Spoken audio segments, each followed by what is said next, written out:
Good day everyone. My name is Jane Valleos Castillon, a Bachelor of Technology and Livelihood Education, major in Home Economics.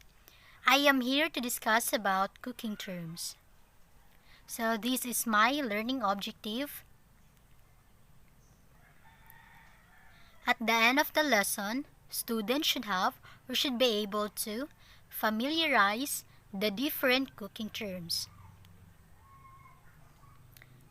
Cooking terms. List of words, terms used in the performance of tasks in the kitchen. First cooking term, preheat. To turn oven on ahead of time so it is ready when needed. Usually it takes 5 to 10 minutes. Bake. To cook uncovered by dry heat, usually in an oven or an oven-like appliance. Thaw. To change from frozen to liquid slowly in the fridge, microwave or in cold water, change every half hour.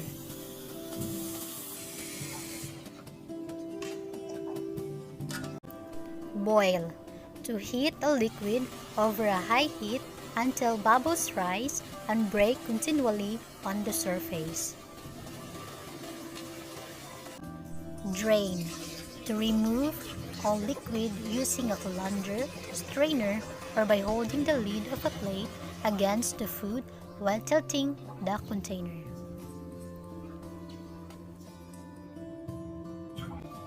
Steam. To cook food on a rack or in a colander in a covered pan over a small amount of boiling water.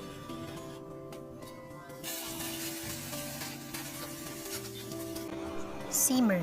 To cook in liquid over low heat at just below the boiling point so tiny bubbles form slowly. Grate. To scrape food against the hose of a grater or chop in a blender or food processor to make fine, medium, or coarse particles. Peel. To remove the outer covering of foods by trimming away with a knife or vegetable peeler. Dice. To cut food into small pieces about 1/4 in all sides.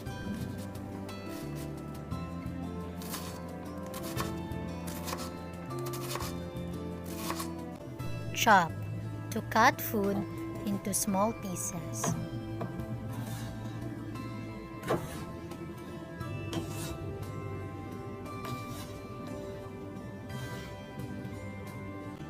Slice.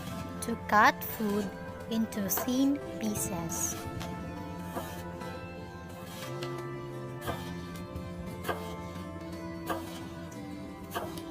Mince. To cut or chop food into tiny pieces.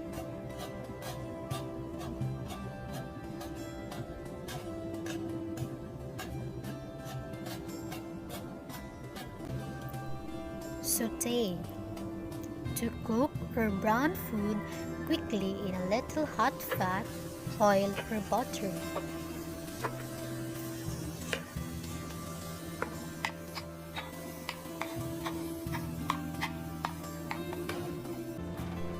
Roast. To cook by dry heat in an oven. Stir fry. To quickly cook small pieces of food over high heat while constantly stirring until it is crisp, tender. Cream. To work sugar and fat together until mixture is soft and fluffy. Dredge. To coat food heavily with flour, breadcrumbs, or cornmeal. Fold in. To mix by gently turning one part over another.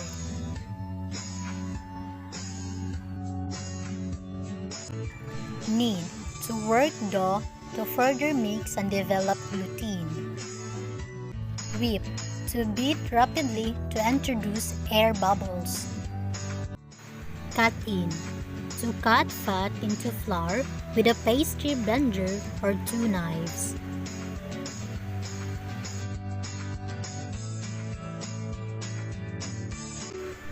Flour to sprinkle or coat with a powdered substance. Barbecue to cook food on a barbecue, an outdoor meal. Blend to mix two or more substances together. Boil to cook or wash something in boiling water, to be cooked or washed in boiling water. Braise to cook meat or vegetables very slowly with a little liquid in a closed container. Broil to cook meat or fish under direct heat or overheat on metal bars. Char grill to cook meat, fish, or vegetables over a very high heat so that the outside is slightly burned. Cut to make an opening or a wound in something, especially with a sharp tool such as a knife or scissors. Deep fry to cook food in oil that covers it completely. Dip to put something quickly into a liquid and take it out again. Fry to cook something in hot fat or oil, to be cooked in hot fat or oil. Grill to cook food under or over a very strong heat. Heat up to make something hot or warm. Layer to arrange something in layers. Melt to become or make something become liquid as a result of heating. Microwave to cook or heat something in a microwave. Mix if two or more substances mix or combine. Pour to make a liquid or other substance flow from a container in a continuous stream, especially by holding the container at an angle. Roll out to make something flat by pushing something heavy over it. Scramble to cook an egg by mixing the white and yellow parts together and heating them, sometimes with milk and butter. Spit roast to cook meat on a spit. Spread to open something that has been folded so that it covers a larger area than before. Stew to cook something slowly or allow something to cook slowly in liquid in a closed dish. Stir to move a liquid or substance around using a spoon or something similar in order to mix it thoroughly. Taste to eat or drink food or liquid. Toast to make something, especially bread, turn brown by heating it in a toaster or close to heat. Warm up to heat previously cooked food again for eating. Whisk to mix liquids, eggs, etc. into a stiff, light mass using a fork or a special tool.